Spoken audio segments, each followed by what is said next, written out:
During that time, my mother's cousin had given birth. She was a couple of years older than me, also a single mother, and she already had a child who was only 3 years old.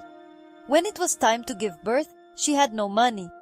I was working at the time, so I helped her with what I could. However, they took her to the closest and not so good hospital around town, a public institution that was not well supported by the government.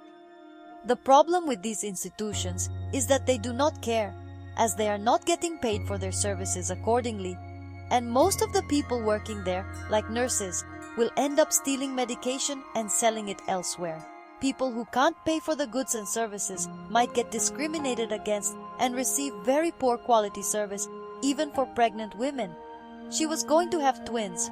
The father of the twins did not care about them, and she did not care about being a single mother. She knew life was going to get tougher for her. After she gave birth to the twins the next day, they sent her back home. I was impressed at how quickly she was sent home. The truth is that because it was almost free, low-cost service, they didn't want to have someone creating an extra cost with no profit. Had to, but she was also alone, taking care of the twins and doing a lot more than what a pregnant mother would do on the second day. She started bleeding a lot more and couldn't stop it, so my mother took her back to the hospital. Obviously there was something wrong, but when they got to the hospital, she couldn't breathe anymore. She started screaming, "I can't breathe." They put her on a bed, but no one paid attention to her until it was too late. My mother's cousin died right in front of her, leaving behind 3 kids. I was at work when I got the call. I left work early and could not believe what had happened. At that time, I was already engaged to my ex-husband, and I explained to him what had happened. At the time, the closest family to the little kids were my mother, my aunt, Monica's sister, but she was a minor, and Monica's father. However, he was an old man who could not do much. When Monica died, everyone in her extended family from her mother's side said they would help with the kids, but no one did. And the only person who had a job was me. I was only 20 years old when this happened, and when I got married, we both decided to help the kids too. However, I never imagined that it would be loaded on us as young kids, and our future in our new young family. As a member of the church, I couldn't live with any man before marriage, as that's a sin. So practically, I did not know my ex-husband like many people know their spouses before getting married. They live together or date for a long time before finding out they want to be with that person for the rest of their lives. I felt the pressure that I needed to work to help support the kids. Maybe this also helped with the pressure he had on him too. But he should not have treated me the way he did during our first and second years of marriage. I was born in South America, but before I got married, I moved to Michigan. I wasn't sure about getting married. In fact, he asked me twice to marry him. And you might think that she wanted to come here. That is what my former mother-in-law thought of me. At the time when we got engaged, I was working and going to school for economics back home. School was cheaper in Ecuador, and most people from the church would tell me, "Sister, do not let this opportunity pass you by."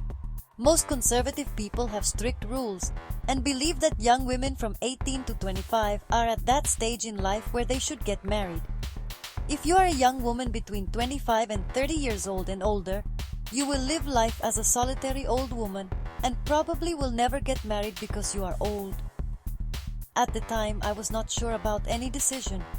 As I did not have a male figure in my life, I went to the stake president from the church to ask for advice, as I also wanted to go on a mission. The first thing the stake president said to me was, "Sister, why do you want to go on a mission? Your first mission should be getting married and having kids." I was a bit disappointed, as I wanted support for my personal decisions, and I wanted to do other things too. Marriage was part of it, but I also wanted to evolve and develop at every level I could as a person. I wanted to be independent, as I saw many cases of women being under control and having strong ties with their husbands because they never worked or were underappreciated. In many cases, those not from the church were abusive, not just physically, but mentally abusive. I did not want to see myself in that situation or my mother's situation. I prayed, looking for answers, but they never came, at least not the way I was expecting them. When he asked me again the second time, I said yes, but I had my doubts. I was going to change everything I knew for a different life. I wanted to be independent, but what about the church? That was my thought. What about families that can be together forever? You want a family like you never had. I was torn apart, but I thought I could have them both. I thought he was someone from church, someone with a good soul to see my desires too, but I was wrong. Life was not that easy with the person I married. The first year everything was fine, but I did not understand the language, so I did not care about any comments or issues. That is the good part of getting lost in translation. But sometimes, I could not dismiss my mother-in-law's face. I just thought she was an angry old lady, always making a fuss about everything. The second year, I was tired of living at his parents' house. With the little bit of English I knew, I got my first job in town, which allowed me to become a bit more independent. I would bring food and other things we needed. But we were not the only people living at the house. His brothers and sister also lived there. I did not mind at first, but when you already have responsibilities and others only use you to gain from you, do not share or help support you, that is not fair. Their excuse was that they couldn't find a job. But later, when they did, they were saving, but they were allowed to waste the food I bought, and I couldn't save. They were selfish, plain and simple, while my ex and I were accused of long-distance call bills, calls he made before I got here. The lawyer's fees for my paperwork and other things, so they made me feel that I owed them.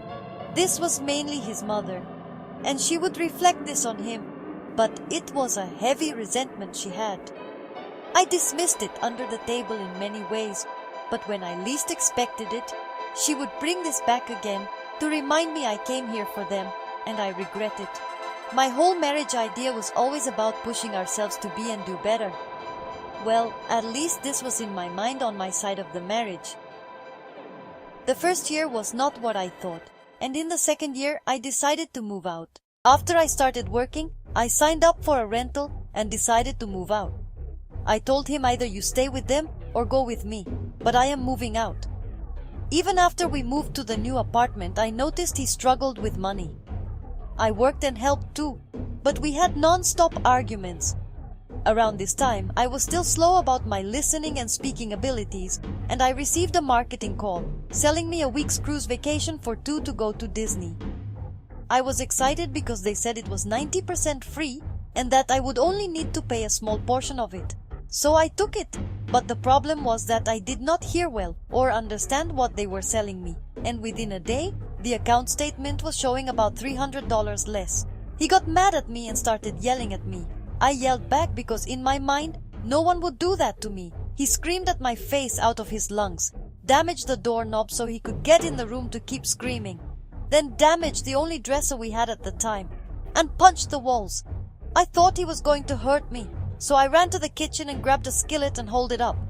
He instead grabbed both of my wrists so hard and took the skillet from me and threw it so hard on the floor that he broke it into 2 pieces. I saw this behavior from people growing up, from my uncle to his wife, and other people under the influence of alcohol.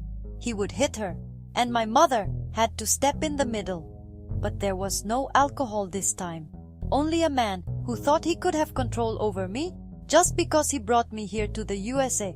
So I knew I'd made a mistake marrying someone that I did not know completely about his life and family.